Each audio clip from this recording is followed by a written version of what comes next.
This is the Detroit Sports Podcast Network.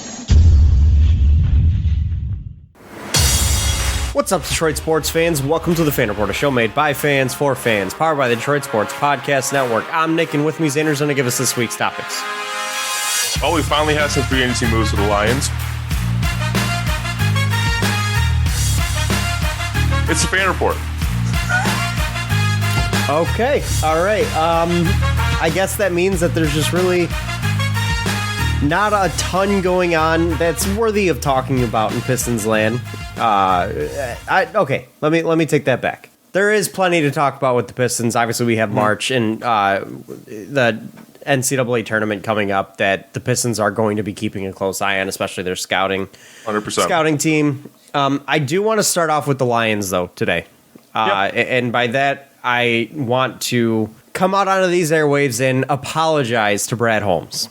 I did not give this him out or something. No, I did not give this man enough credit last week. I was sitting there the whole time saying they're likely going to spend big on a wide receiver, and between them, I'd rather get the experienced guy because of the fact that no matter what, the contract's going to be a bad one. Because, well, that's what the Lions have to do to bring in names here. They have to overspend. They have to, make it guaranteed long term. Brad Holmes came out today, and by today I mean Tuesday the 15th, and surprised me and made what I would classify as a high-tier GM move. It's a GM move that the winning GMs in this league would make. And that's by bringing in DJ Chark, not on a 4-year, $18+ million a year contract like I expected him to go for, like you probably expected him to go for. Yep. But on a 1-year, $10 million prove-it deal. I was shocked. How we got him for that, I have no idea. Well, apparently it was because there's a lot more fear in his ability to stay healthy than we are putting stake into. I mean, and I do think a lot of that prove-it deal is, can you stay on the field for most of a 16 games? I think it absolutely is. Can you stay on the field? And can you stay productive? Can you bring back what you did just a few years ago when you put up 1,000 yards and 8 touchdowns? He only has that one season of success to go off of. Granted, it was with Gardner Minshew, who sucks. I was shocked. Like when I saw it, I threw a fist pump into the air and said this was probably one of the best GM signings of Pistons, one of the best signings that a Lions GM has made in a long, long, long time. Because and there's gonna be people that say, oh, but if it works out, he's just gonna leave us. That's okay. That happens. That means you did your job. That means you gave your quarterback a chance to figure out who he really is, and your team a chance to take a look at said quarterback and determine, is this guy our future? You can potentially re-sign him. You can probably franchise tag him if you really wanted to, if he was that good. But it's giving this offense a chance to sink or swim with legitimate weapons out there, and it's a good opportunity for both sides. Because looking at what the Lions have at face value going into the season, and that includes bringing back guys like Josh Reynolds, Khalif Raymond, who both were brought back. Khalif Raymond was brought back today, and Josh Reynolds was brought back just a couple days ago. You're giving Jared Goff and your offense an opportunity to sink or swim here. Out wide, you have DJ Chark, Josh Reynolds, Khalif Raymond, Amon-Ra St. Brown in the slot. Plus, you probably are going to be drafting a wide receiver in one of your first 3 or 4 picks in this draft. And in my opinion, I think they have to. I think you have to draft a wide receiver with one of your first 3 picks in this draft. First 4. We'll say first 4.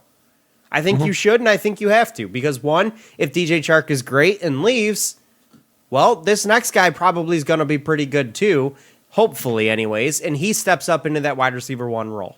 So you'll have invested heavily in your wide receiver core, making it night and day better than what it was last year. Night and day better. You have a tight end who has proven himself capable of being a top 5 tight end in this league. You have a good running back in DeAndre Swift. And you have an offensive line that probably puts itself into elite status this year. That's every opportunity you can give Jared Goff to sink or swim. And if he swims and swims well, guess what? You've got your franchise quarterback. don't know if I go franchise quarterback, If but he plays well, someone I'm if he more plays comfortable well with. and this team makes the playoffs, how are you not rolling it back with him for the near future? How is he not your guy long term? Because if he did it for one, I need to see him doing consistently. But this isn't just a 1 year situation with Jared Goff. He did it with the Rams. He was successful. Then he comes back and Rams does it with won the in Lions spite team. of him. I would disagree absolutely. That year he was a good quarterback. He made the Pro Bowl that year and went to the Super Bowl. That's not in spite of him. Teams won in spite of Trent Dilfer. That Rams team did not win in spite of Jared Goff. He went to the damn Pro Bowl that year. He's got 2 Pro Bowls on his resume.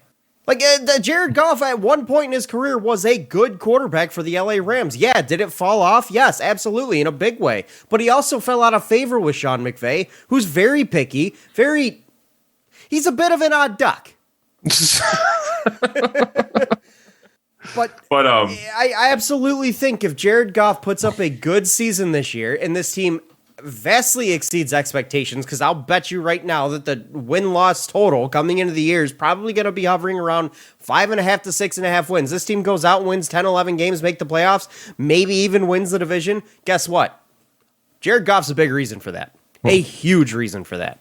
So you're telling me if Jared Goff comes out and does what he did in 2018, which is the year they made the Super Bowl, which would be 4,688 yards, 32 touchdowns, 12 interceptions this season, you're not drafting a quarterback and you're calling Jared Goff the franchise QB? Yes, absolutely.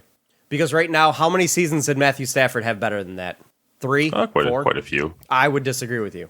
Stafford threw a lot of picks in a lot of years. He had probably 3 or 4 years better than that in his career. So if I can get that out of Jared Goff, and not saying he's going to do that every year, but if I can get that out of Jared Goff, yeah, I'm going to roll that back, absolutely. Will I completely ignore the quarterback position? No. I may still look at drafting a guy, but I'll tell you right now, he ain't going to be in line to start anytime soon. Can promise you that one. Because frankly, what else? Think about it this way. Are those not numbers you'd want on out of a franchise quarterback? 36 touchdowns, 12 picks, 4,700 yards. That's franchise QB numbers. Like, that's probably, in this league, probably top 10, 12 QB like territory. Yeah, it's also like a whole, like, it's double-digit touchdowns more than anything he's done since then. Yeah, Sean McVay hated the guy. Like, he hated the guy after that, and he never really gave him a chance to succeed. He gave up on him. When your coach gives up on you, yeah, it's kind of freaking hard to succeed. Why he gave up on him, I really don't know. Like, it was one of the biggest mysteries coming out of LA. It was for a long time. And then Jared Goff completely fell off a cliff, and everybody went, oh, he just sucks. That's why. Well, I mean, does he? Because, frankly, he had some good years for you. All I'm saying is, if Jared Goff is able to replicate what he did with the Rams in his best years, yeah, I'd like to continue moving forward with Jared Goff as my quarterback, because that, at least I know, is that a somewhat sure thing. Any rookie you get is not going to be, and frankly, if you're making the playoffs, your pick is not going to be where the good QBs are. I can promise you that. Can I ask you one thing, though? Do you think he's going to do it? Like, if you put money on it, you put money on it? If he plays like the way he did the final 3 games, yeah, he does it. Well, that's what we're saying. Do you think he's going to play that way? No. Like the way he didn't. Do you think that final 3 games? I don't think this Lions team is ready for that. No. Do I think he has the capability? Yes. Do I think it's going to happen? No, because I don't think this Lions team is that ready. I think there's still growing to do on the offensive line. I think St. Brown still has some growing to do there. TJ Hawkinson's got to find a way to come back to what he was a couple of years ago and not what he was last year. You still got to get another wide receiver opposite of DJ Chark. DJ Chark's got to stay healthy and be effective and prove that he can be effective when healthy. Like, there's a lot of ifs, and they have to do this for this to happen. There's a lot of ifs in there, and none of them are sure things or even likely things at this point. I think the most likely thing is that the offensive line steps up towards elite status.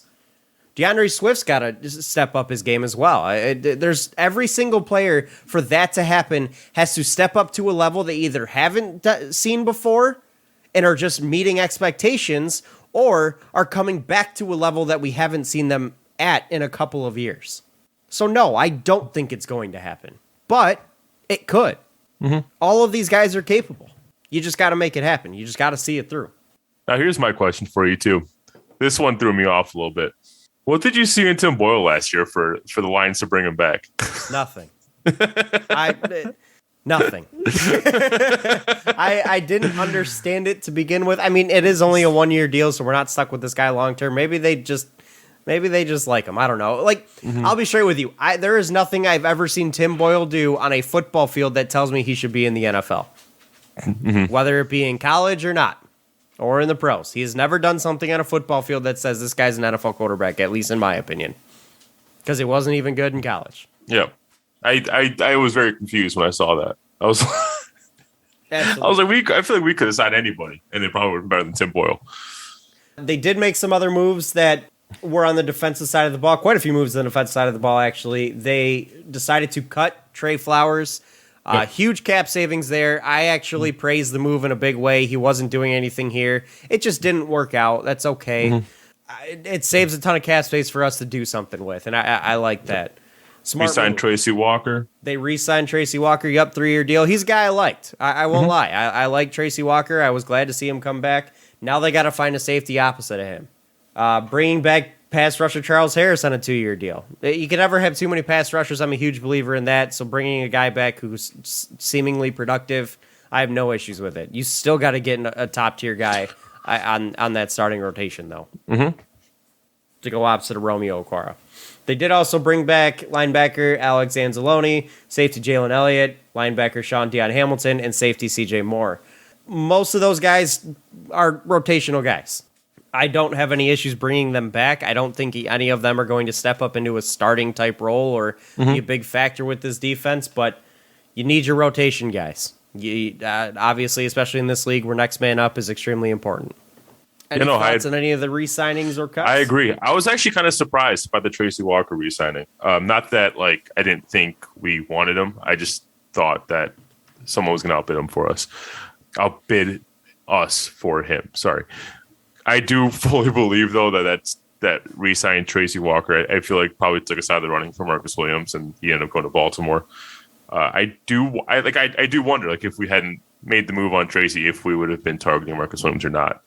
From what I have heard, even though the Lions re-signed Tracy Walker, they still were going all in on Marcus Williams. I've heard that they even matched the salary that the Ravens were offering. But if you were a top-tier player in this league and you had the opportunity to go to Detroit or get the same money and go to Baltimore, which one would you choose? So, I heard the Lions were still going after Marcus Williams. I don't think Tracy Walker had any play in that. But he just chose a better destination for him, and it sucks. But that's the cost of being a Detroit Lion in this, or being part of the Detroit Lions fandom and organization in this league. So, it is what it is. Do you think though that means that the Lions, that a guy like Kyle Hamilton is bigger on the Lions' radar than he would have been before? Because they do absolutely need somebody opposite Tracy Walker. Yeah, looking at that report, if they were willing to go all in on Marcus Williams, then it would make sense that they would be willing to go, or it makes sense that Kyle Hamilton is someone at the top of their big board. Jury's still out if he's the pick at 2, but how do you feel about the Lions considering a safety at 2?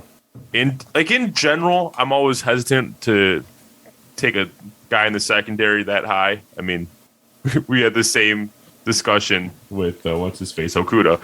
So in general, I do get wary about that. I feel like there's probably going to be some opportunity to move back a couple spots and justify it a little bit more. But again, I've said it once, I'll say it again. I am not enamored with the edge rushers at the top of this draft, and so in general, there's not a lot that I don't think there's really anyone that I'm fully backing with the number 2 pick. I am not totally sold on most guys.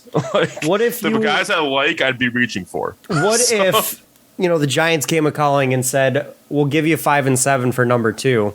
You traded back and you took that trade, got back to number 5, took Kyle Hamilton, went to number 7, and took one of Evan Neal, or not Evan Neal, sorry. Who was I looking at? Sorry. Kayvon Thibodeau, or George Karlaftis from Purdue. Probably the next pass rushers that would be on the board available to you. How would you feel about that type of situation? I would love that type of situation. that'd be ideal. That would absolutely be ideal, Yeah. because at 5, sure, say that's still really high for a safety. But if you're telling me that I can also get one of the higher tier pass rushers in this draft, also, yeah, I'm going to be okay with that then. Now, does the lack of speed with Kyle Hamilton scare you at all about him in the NFL? Because defensive backs that don't show a lot of speed don't tend to be successful. Signed Tease Tabor. Yeah. Only thing is, it's safety position is a little more forgiving in terms of speed than cornerback is. Evidence Jeff Okudah. Kyle Hamilton. Now, let me preface this by saying Kyle Hamilton ran the slowest 40 time of any defensive back at the combine at a 4.59. That's a big issue in my book. Like I said, I'm not enamored with anyone at the top of this draft, but I'm more willing to take a risk on someone like that at a safety position than at a cornerback position. I feel like that position is a little more forgiving in terms of speed, because you're more ball hawking rather than trying to stick with receiver, unless you're running double coverage. But now, how do you feel about the potential reports that Jeff Okudah could be making a move to the safety position after he recovers from his Achilles tear? Well, he did change his number again. Well, I mean, I don't think to number 1, which is that doesn't have anything to do with the position. I know you anymore. could. Yeah, you could be a defensive tackle and be number 1. Yeah. But no, I said it early on last year that I want to try him out at safety, but I do So, too, yeah. because I see him get beat just far too much off the line. Yeah. I think it's a first step issue more so than it is his speed, because I think he's a decently quick guy. He just has problems with that first step and getting beat off of it. And so at safety, you're given more of a leeway with that first step to be able to make up for it and get into the right positioning. And I think Okudah can play that role a lot better, because he was a cover 4 style corner in college. And that allows him to play something similar to that in the NFL if he plays more of a safety role. So I actually like the idea of moving him to safety. I think it'll, I don't want to say hide his deficiencies, but it may accentuate his proficiencies. and he ran the 40 about 1/10 of a second faster than Kyle Hamilton. And look at how he's done in the NFL. He's gotten burned by less than stellar receivers week after week. Are there any guys outside of the obvious Aiden Hutchinson, Kyle Hamilton, Kayvon Thibodeau's that you really like in this draft? Not necessarily at 2, but maybe inside that top 10 if the Lions are willing to trade back, or even to 11. I've heard the Chargers are a team that are looking to potentially trade up as well, and that could be a suitor for you.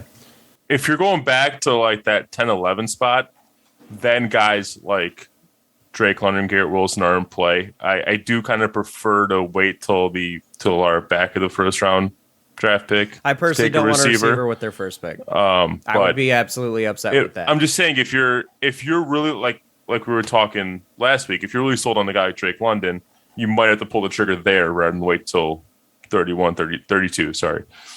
Which, that's fair. You may have to. I mean, in my opinion, here's what would be kind of a best case scenario for the Lions and how they could really use the leverage they have with the amount of picks in their first 2 rounds here. Because I believe, don't they have 4 picks in the first 2 rounds? Or is it still 3? I know they had their compensatory pick, which was a third round pick. Yep. They have 2 in the first.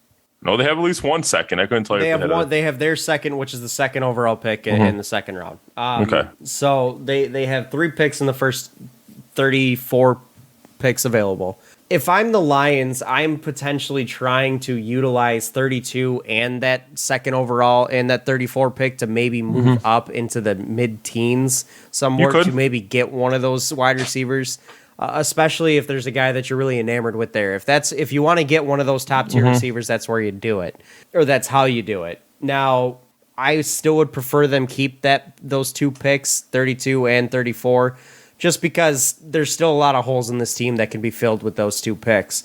So I don't want to lose one to, you know what I mean. But either way, I do think the Lions need to use one of their first 3 picks to get a receiver, maybe even their first 4 picks, because the receiving class is deep in this draft.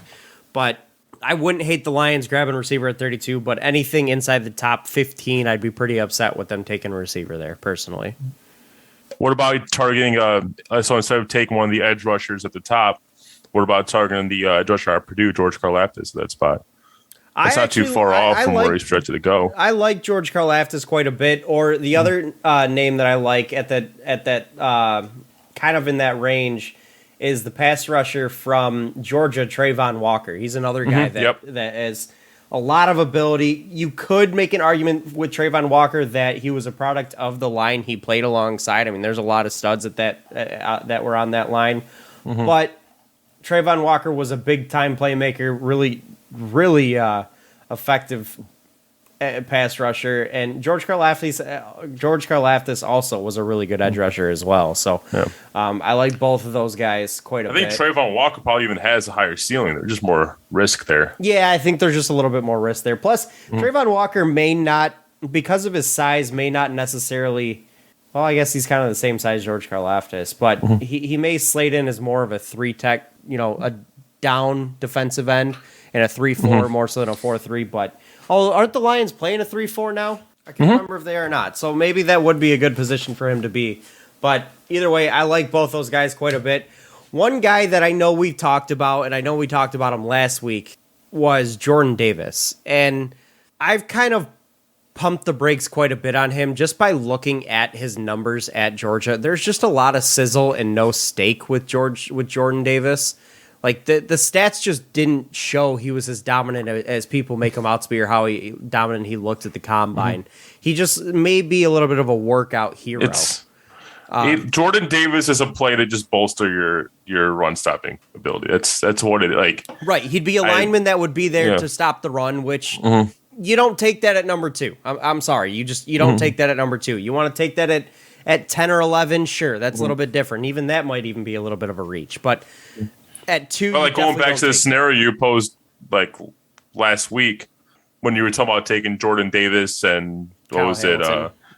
So like I did, you didn't necessarily have to take Jordan Davis at 2. That scenario could have been drafting back, like trading back and taking Jordan Davis. Well, that would have been a scenario where you trade back to 5 and 7 with the Giants. Exactly. Even then, though, I think that's a little bit of a reach for a guy like Jordan Davis. I probably would lean more of a Kayvon Thibodeau, George Karlaftis, or Trayvon Walker instead of Jordan Davis there. Because you desperately need pass rush, and Jordan Davis isn't going to give that to you. Not like those guys are. But if the Lions do manage to grab one of the top tier receivers, let's say with their 32nd pick, so now we're talking about Amon-Ra St. Brown, DJ Chark plus first round receiver.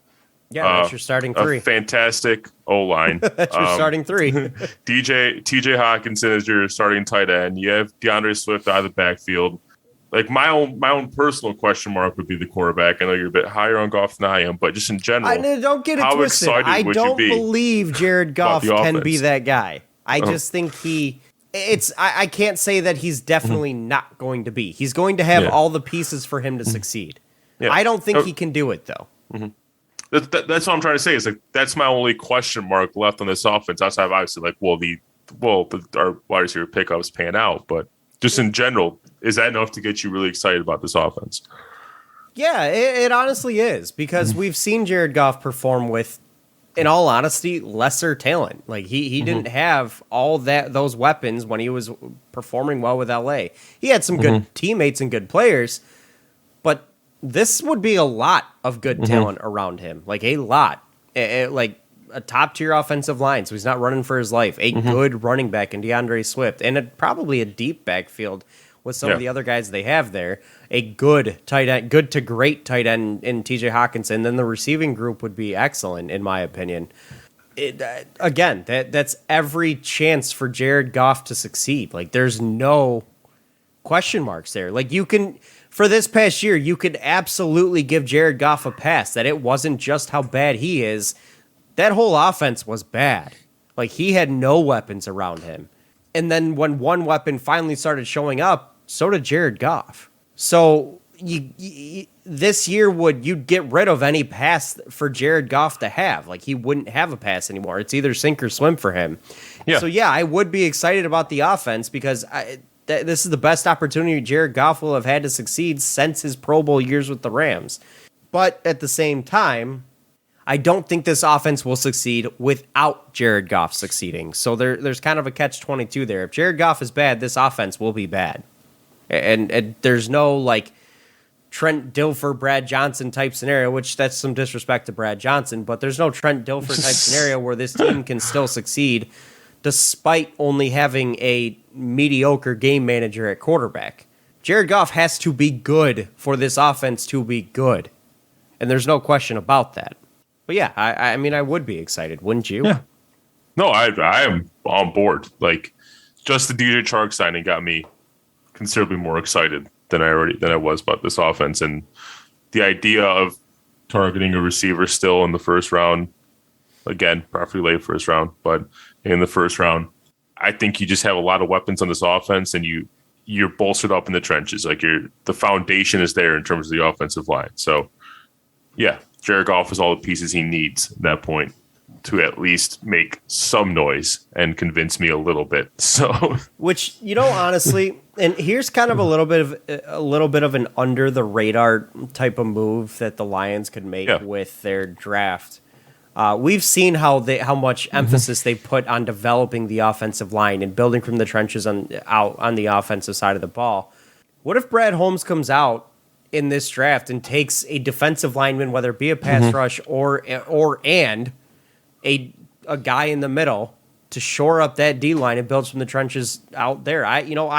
I wouldn't be that shocked if that happened, because from what I can see, Brad Holmes and Dan Campbell are on the same page in their belief of we build from inside out, and that's how you be successful in this league. And honestly, I don't hate the idea, because I do think when it comes to a pass rush, it's one of the most important things you can have, because you can hide a lot of deficiencies in the back end if the quarterback's only got a couple of seconds to throw the ball. Oh, yeah. So the Lions, absolutely, if they decide to go the route of let's make not one but two elite position groups and have them both be in the trenches, I'm not going to be mad at it. In fact, I'll applaud it. Well, probably most people will say, why did we invest so much at this position group? Yeah. Well, because it's important. Extremely.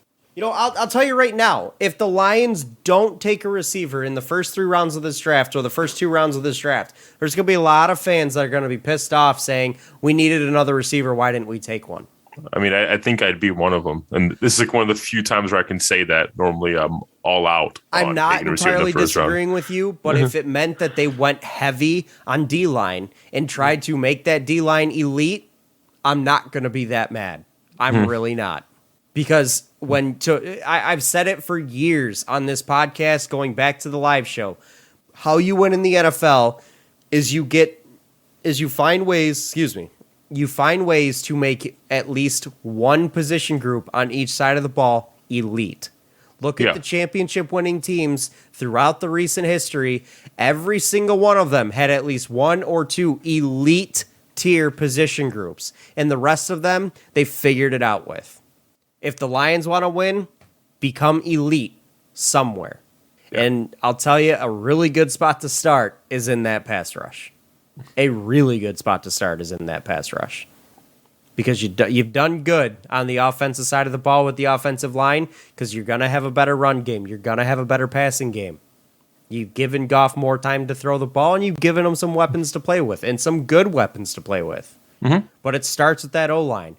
Well, let's get to the defense side of the ball. Let's start with those trenches and let's build out. That's why I wouldn't be that mad if that's how they invested their pieces with this draft. You're right. I mean, again, like, I would be like, the only reason I'd be upset is just because of the fact that I do really like the receiver talent at the top of this draft. But the reality is, and always will be, that a receiver in the first round is a luxury pick rather than a need pick. Right. And even if you do need a receiver. But no, I can never be upset at building a team the right way. I could never be upset at that. It's just, I'd just kind of be bummed at missing some of the receiver talent at the top of this round when we could use another receiver. Let me ask you this. Let's say the Lions are, they take Aiden Hutchinson at number 2. Let's say that. Okay.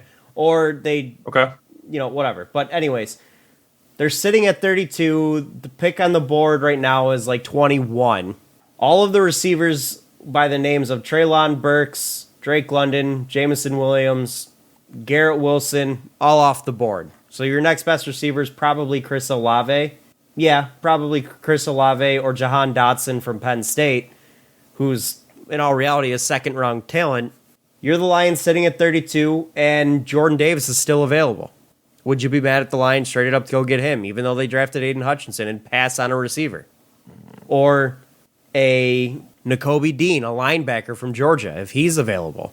I mean, you threw Chris Olave at me. That's one of the guys I like the most. So, in my opinion, he is a step below every other receiver that I just named. Outside of Jahan Dotson. Yes, he is a step below those guys in a big way. You're talking top 15 grades versus a guy who barely grades in the first round. And Chris Olave. I'm already a sucker for tall receivers, good route runners, and when you combine that with his 40 time. He's not that tall, though. He's 6'1". Yeah, that's as long as you're over 6 feet, I'm happy. Of the names I mentioned, he would be the shortest, I believe. Nope, Garrett Wilson would be at 6 feet. Yeah. Chris Olave, I am the least enamored with of those receivers because I think he is kind of a one-trick pony of he runs a fly. I don't really necessarily... No, he's a good route runner in general. I think he's an okay route runner. I think he was very beneficial by having Garrett Wilson opposite of him. It helps to have a guy like that opposite of you to run some good, to help you get open. It does. That's a fact. I think Olave is a good receiver. I think Garrett Wilson is a great receiver. And frankly, if I'm the Lions and I have the chance to go grab a guy like Jordan Davis that fell to pick 22, potentially, yeah, I'm going to go do that. I'm going to go do that, and I'm going to make my D-line elite. Because frankly, Josh Reynolds, I'm not that upset with him. He's a solid receiver in this league. Do I love him as a number 2 out wide? No, not necessarily. But I can get a receiver in the first round next year when we're good. I can't necessarily get a potential top-tier defensive lineman next year at pick 20. Not necessarily. Because I'm also like holding out hope for a quarterback in the first round next year. But right. Well, if your team is good, you're not getting a quarterback next year anyways. Yeah. So that would mean Jared Goff was good this year. Like, yes, I do want a receiver in this draft, but I think I value making that D-line elite a little bit more than just adding to our wide receiver group with a guy who is probably the 5th best receiver off the board. Now, if you tell me a Drake London or Jamison Williams drop down that far, we're talking. Like, if I have a chance to trade up into 22 to go get a Drake London or a Jamison Williams, yeah, I'm going to go. And I'm going to get that guy. Or if they drop to 32, oh, man. That's even better. Do you think Jordan Davis would drop to 32? Well, I was putting him in the mid-20s there. Okay. I was saying the Lions straight up and forfeit that 32 and 34 pick to go get him in the mid-20s. I do think there's a potential for him to drop there. I don't think it's likely. But I value a guy like that over a guy like Chris Olave, just personally. Because I would rather make that D-line elite and then grab the receiver next year. I think a receiver... Where is Treylon Burks projected to go? Treylon Burks, 14. According to CBS, he's projected 14. Wow. Okay. I can give you what PFF ranks him at. They've got him at... Because that's another guy just in general. That combination of size and speed. So they have Jordan Davis at 17, by the way, which... Okay. That's where I start thinking about. They have Jamison Williams at 21. Keep sliding. Olave at 27. Treylon Burks at 28. Okay. So that's a potential possibility. That's a guy you'd look at for sure. I mean, he's 6'2", 225. That's a big receiver. Like, don't get me wrong. I want a receiver in and this he's our draft. guy's fast as hell, too. So I want a receiver in this draft. There's no doubt about it. I just... If the chance to make your position, to make your D-line elite is there, I don't think you can ignore it. It's a hell of a lot easier to, especially with how deep this wide receiver draft class is, you can get a guy to play opposite DJ Chark and play effectively in the 3rd round this year. You did it last year with Amon-Ra St. Brown. I think you can do it again. I think this wide receiver class is almost better than last year's. Yeah. All I was saying, the only reason I brought up Treylon Burks, though, is because I know he underperformed most people's expectation on the 40. So I was he went to Arkansas. because I was I was hoping that people were gonna read into the 40 time too much and kind of pass on him in mock drafts. But Well, I mean, he is down at 28, so Yeah. that is some people. because like he's one of those guys that looked a lot faster in game speed than what his 40 time would suggest. Right, absolutely. Like a 4.55 40 is pretty slow, especially Yeah. for a receiver. But he definitely Is that what he ended up running? Was it 4? Yeah, I never actually saw the 4.55. actual 40 time. Okay. That's slow, but he outran defensive backs last year on his way to the end zone. So, Yeah. like, I think that, like, if the Lions were to go get Jordan Davis and then get lucky with Aiden Hutchinson or something, and you pass on a receiver in the first 2 rounds, I'm not mad if they go receiver in the 3rd round at that point. Like, there's still good talent there. Yeah. There is.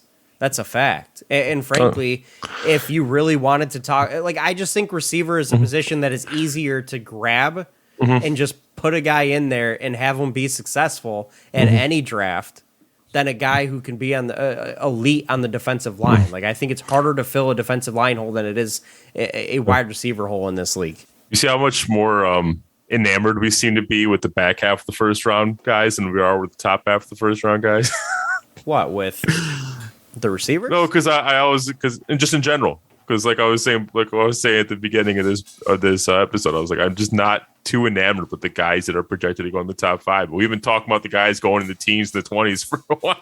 Like, I absolutely think that the guys at the top of this draft are better than the guys at the bottom of this. I'm not saying they're not. I just don't think, like, I don't think there's a Myles Garrett type prospect up there. Yeah. Like, I think you throw them in any of the last five draft classes, I'm not sure they crack the top 5. they probably don't. In all reality, like, you know, a guy like Kyle Hamilton might. I think Evan Neal definitely does. He's a top tier offensive lineman, or Iquanwu. I think he does. Well, we don't too. need an offensive line. Right. But that's offensive line, and we're not even looking at that route. So either way, I think that. I was more so referring to Hutchinson, Thibodeau, and Kyle Hamilton. Those are the guys I was referring to. I agree with you. I think they're all three probably top 10 picks in other years. Mm-hmm. Because in most years, you have a Myles Garrett type prospect. Mm-hmm. You also have quarterbacks going most years. Yeah, that too. Does a quarterback get taken in the top 5 of this draft? No. You don't think so? You don't think someone trades up to get Malik Willis? I know there have been rumors with Malik Willis, but no, I don't think it happens. Does somebody move into the top 10 to get Malik Willis? More likely. I think with the way quarterbacks are, I wouldn't be that shocked to see a team jump way up to go get him just to get it out of the way. All right, should we talk some Pistons? Let's do Or do it. you have anything else to add on the Lions? Nope, that pretty much covers it. Well, Really? here, let me ask you this. Yeah. Give a grade to Brad Holmes so far this offseason with the free agent moves. I'm going to go A. Not A+, because I'm still very confused about why we signed Tim Boyle, but I can't mark it on that much for re-signing a guy for $2 million. So I'm going with an A also. I thought the DJ Chark signing was an A+. Tracy Walker, I have no issues bringing back. It's a decent deal. I like the move to cut Trey Flowers. I think it was just time there, and it saves a ton of cap space. So they've been quiet, but they've been calculated. And I think that was extremely important this offseason. Because you saw teams like the Jaguars just throwing money out like they're Scrooge McDuck or something, like jumping into a pile of gold coins. So confused when I saw that. Like, Dude. why? You threw the bag at Christian Kirk? And let DJ Chark walk. Yep. Like, I get DJ Chark probably fell out of favor with that offense with his first 4 weeks last year, and then he got hurt. But Christian Kirk has never really been that top-tier receiver, and he's a slot guy. I'll be honest. I would have been completely fine if we gave the money to get DJ Chark to Christian Kirk. But I ain't throwing the bag at Christian Kirk. He was a guy that I didn't want. Oh, really? Because he fills the exact same role as Amon-Ra St. Brown. He's not an out wide guy. He is a slot receiver. And I don't want to see them trying to fight for touches or putting one guy into a position where he's not going to succeed, because that's not where he plays. They're both slot guys, and I just didn't see it working with both those guys here. So I'm happy with Amon-Ra St. Brown, and for what we would have had to pay Christian Kirk, I'll pass on it. So no thanks. All right, Pistons. Yep, let's do it. really only got one thing for you today. With March Madness coming up, I want to know the top 3 draft prospects you're looking to see and what you're looking to see from them. All right. Number 1, Chet Holmgren. I think he, in terms of at least my book, has the most to prove out of any of these prospects. And by that, I mean in a couple of factors. Because of the conference he plays in, he doesn't really get to see a lot of top-tier competition. He's never really played against anybody that can bang with him that well or push him around or even be at a similar talent level. Well, he could probably start seeing that as soon as the second round going up again if they end up facing Memphis because they are athletic and they're long. Yeah, so, and he gets to go against Jalen Duren, which will be fun to watch. So he could be tested almost immediately, and that's a guy that I like him in theory, but he's got to prove to me that he's able to bang and not get pushed around with his frame being what it is against some of the better big men in college basketball. Because again, he's never truly been tested. Well, now he's got a chance to get tested. So I definitely am going to be keeping close eyes on a guy like Chet Holmgren to see if he can sink or swim in this tournament against some better competition. He's a huge one in my eyes because he has the upside of a guy that I would absolutely be in love with the Pistons taking high in this draft. But I can also be in a situation where I say I don't want this guy at all. If he gets abused by Memphis in game 2, I'm going to say no thank you. And that's going to poke a lot of holes in Chet Holmgren's. Even if he's just okay, I'm probably going to say no thank you. Yeah, that would give me a lot of red flags if he seems like he's struggling in the paint going against Jalen Duren, assuming they don't get upset in the first round. Right. But that would give me a lot of red flags because that would be, if I'm not mistaken, the best big he's played against this season. And Jalen Duren's another guy is projected to go in the top 10. So this is like a true NBA level big. Yep. So if you want to see what he does against maybe little bigs, this is probably as good a chance as any if they get to play against Memphis in the second round. So yeah, I think I will be watching that game very closely. Absolutely. It's Chet Holmgren has a lot to prove in that regard. Can he bang against some of the bigger bodies? Does he get pushed around by some of those guys? Can he actually defend them? Are they just going to be able to body him down low and back him down so far he's got his hands through the hoop because he can't stay in front of it? There's a lot of question marks with whether or not that 195-pound frame can hang with some of the bigger bodies. And also, can he still produce against some of those bigger bodies and a true good big man? Because he didn't see one for much of this year and much of his college career and even his high school career. He's not really been tested as much. So now is the time for the test to really start to happen. He can definitely he's got a chance. And I've been openly worried and skeptical of Chet Holmgren on this podcast and even in conversations we've had. Can this guy hang in the NBA? I've been very skeptical of that. And frankly, this is his opportunity to cement himself as my top prospect. I'll start off number 2 here. I'm going to go with Jaden Ivey from Purdue. I think no surprise there. Number 2 also. The main thing I'm looking to see from Jaden Ivey is, we know from the regular season, his main method of scoring is attacking the basket, and he's damn good at attacking the basket. March Madness is a different animal. Teams take that away. I want to know, first of all, how good is he at finding his open teammates? We saw it in spots during the season, but he's probably going to have to rely on his teammates a little more during March Madness because I do feel like Purdue's one of those teams you take away Jaden Ivey, you've increased your chances of winning dramatically. 2, he doesn't have the ball in his hand. I want to see off-ball movement. We didn't see much of that from him in the regular season. Like even without the ball in his hand, he didn't move that well off-ball. I want to see him move.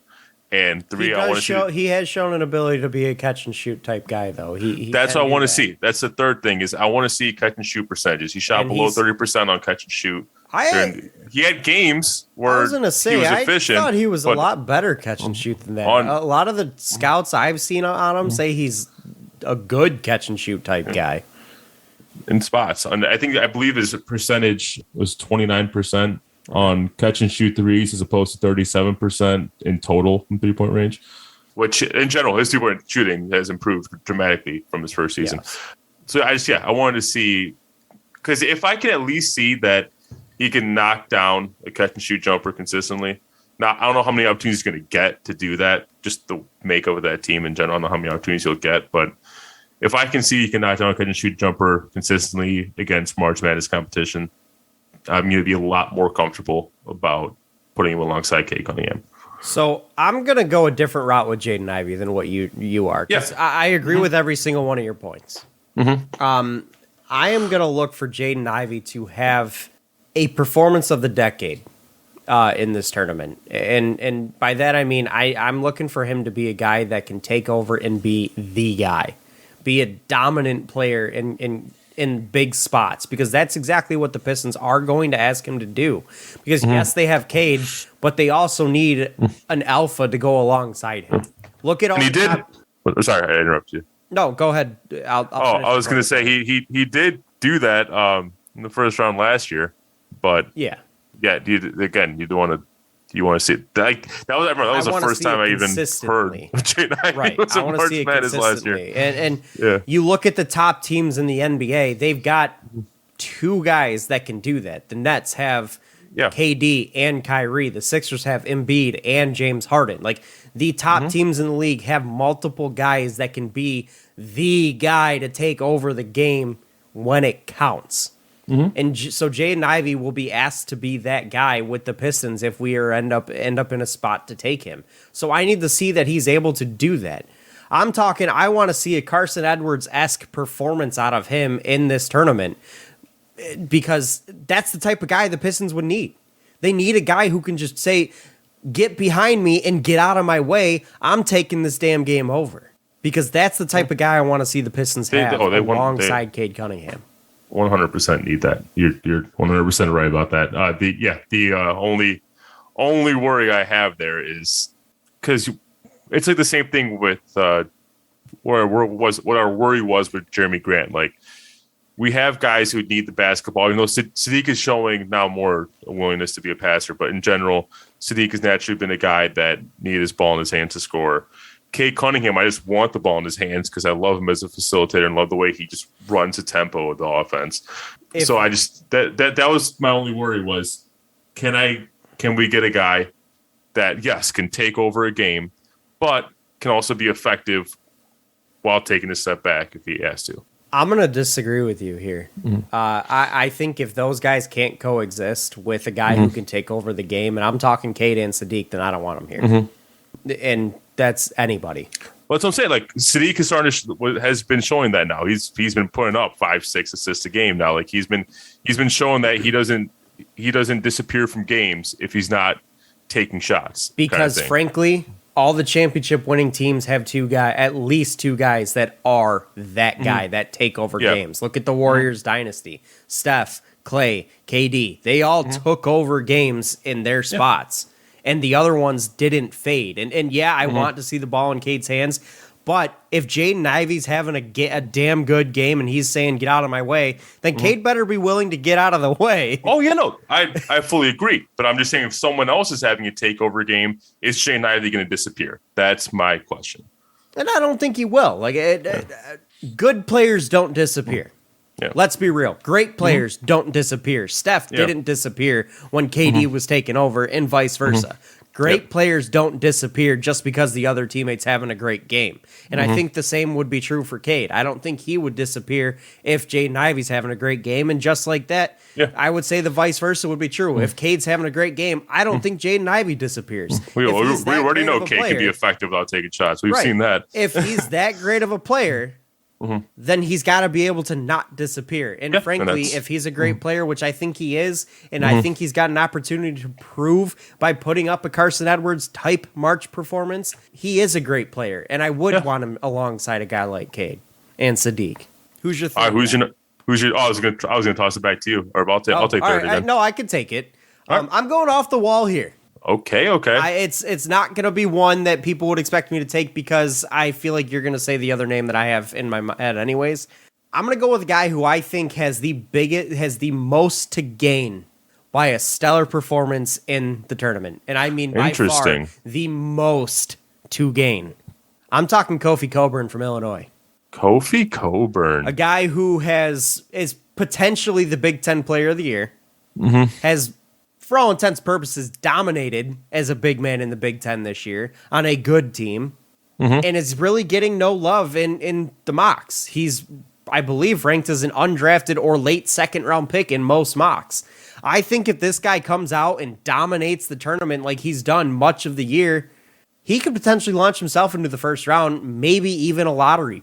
And because of, yes, he's a kind of an old school big man, uses his body, uses his physicality and size. He's good. He's really good. And I'd love to see Kofi Coburn take a big step. And I think he's got the most to gain with him having a dominant performance in March, just because of the fact that he's really kind of been forgotten about by scouts, because of the fact that, one, he's extremely raw because he just started playing basketball a few years ago, and two, he hasn't really shown an ability to stretch the floor that much. But if he's as physical and as good as he's been, he's going to get some looks in the first round if he continues to be dominant against some of the top talent in the country. That'd be a long way to jump, but it would. Yeah, absolutely. But we've seen it before. We have seen it before. Part of me wants him to be like good but inconsistent, so it's a potential second round pick for the Pistons. Do we even have a second round pick this year? I don't think we do. I think we traded that second round pick. But no, like in general, that's exactly the type of player I would want to take a chance on in the second round, particularly because it's a position in need. We might actually. I think it has to do with where it lands, but we might. I don't know though. It's really confusing. But yeah, because it's a position in need where a lot of times you do find gems at that position in the second round. Not necessarily of the style of Kofi Coburn, but Kofi Coburn, yeah, like you said, is a very old school center. But it doesn't take much for a guy like that to at least fill out his role in the NBA. So yeah, no, I'd be interested to see what it would do for me. Is it would let me know if he's a target for me or not in the second round. And if he does too well, then... they do not have a second round pick, by the way. Oh, they don't? Okay. No. Well, then never mind. From what I can tell anyways, this article is a couple months old, so it would have been pre-trade deadline, but I don't think they gave anything for a second round pick at the deadline anyways. So it doesn't look like they have a second round pick. In fact, they don't have their first second round pick until 2027.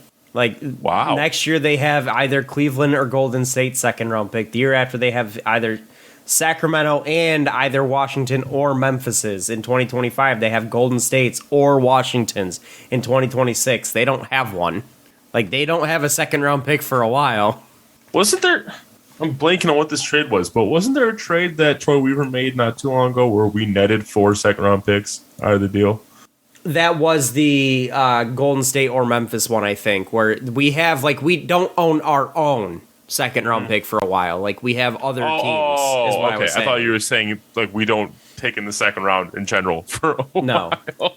No, we just own other teams. We don't have our own for a while. Yeah, I'll take the low hanging fruit then.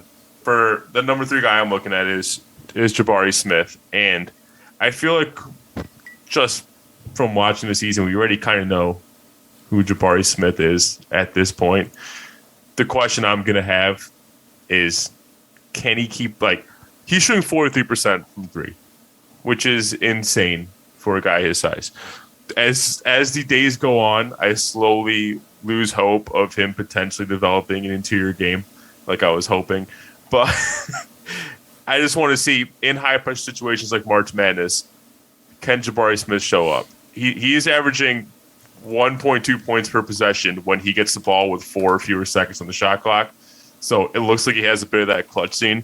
But I do want to see, does that 43% shooting hold up in the tournament? Right. I definitely agree with you there. He's a guy who was the consensus number 1 for quite a while. And I feel like he's kind of fallen off a little bit as of recent times, as we're seeing guys like Jaden Ivey, maybe slot in at number 1. We're seeing guys like Chet Holmgren slot at number 1. I still think Jabari Smith is the number 1 pick, but he's definitely got something to prove with this tournament to cement himself in that spot for sure, especially if he wants to keep up with the likes of a Chet Holmgren, if Holmgren performs in this tournament. Yeah. So you said you had a mock for me. Oh, yeah. it's not a mock. It's a big board. Oh, a big board. Sorry. Give me the big board. We'll close out with that. James Edwards put out his big board 2.0. And the only reason I want to bring this up, because there's one interesting thing that happened in this big board that I wasn't expecting to see. So your normal top 3 are 3 or 4 guys. Chet Holmgren, Jabari Smith, Jaden Ivey, Paolo Banchero. Like those are, and usually the top 3 is one of those, is 3 of those 4 guys interchangeably. In this most recent big board, James Edwards only had 2 of those 4 guys in his top 3. Care to take a wager at who is number 3 on his big board? I'll give you his top 2. It's Chet Holmgren and Jabari Smith. Care to take a wager at who James Edwards has at number 3? I'll give you another hint. It's not a guy that we mentioned. AKA, it's not Kofi Coburn.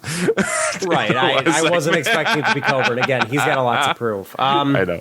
That was a Is it Benedict Mathurin? He does like Benedict Mathurin a lot, but no, it is not Benedict Mathurin. AJ Griffin, then maybe? Not AJ. I think AJ's a 6, actually. Okay. Yeah, it's his 6. It's Keegan Murray from Iowa. Really? Wow. And remember, this is that kid can play. This is a Pistons big board, so I believe his goal here is big board based on who he likes for the Pistons. You know what? I'm not gonna lie to you. A guy like Keegan Murray would just be titillating. And the reason I say that is because he's 6'8", 225 pounds, and he plays the wing. And like your starting lineup would be so long. Oh yeah, you'd have nobody below, because Cade's what, 6'6"? You'd have nobody below 6'6". It'd be insane. You'd have so much length in your starting lineup. That's ridiculous. You'd be a matchup nightmare. You can't go small ball on that. I do wonder, like, can you play Keegan? Does he play? I don't think he ever played the 2. He plays 3-4, so it would probably be Sadiq moving into more of a 2 wing. But at the same time, I don't love Sadiq at the 2 either. I don't either. But you don't necessarily have to put him in that role, I guess. It would take some moving around, but that would be really interesting with that kind of length in your starting rotation. This would definitely make Jeremy Grant expendable. So in general. Yes. Keegan Murray has scored 25-plus points in half of his games this season, basically.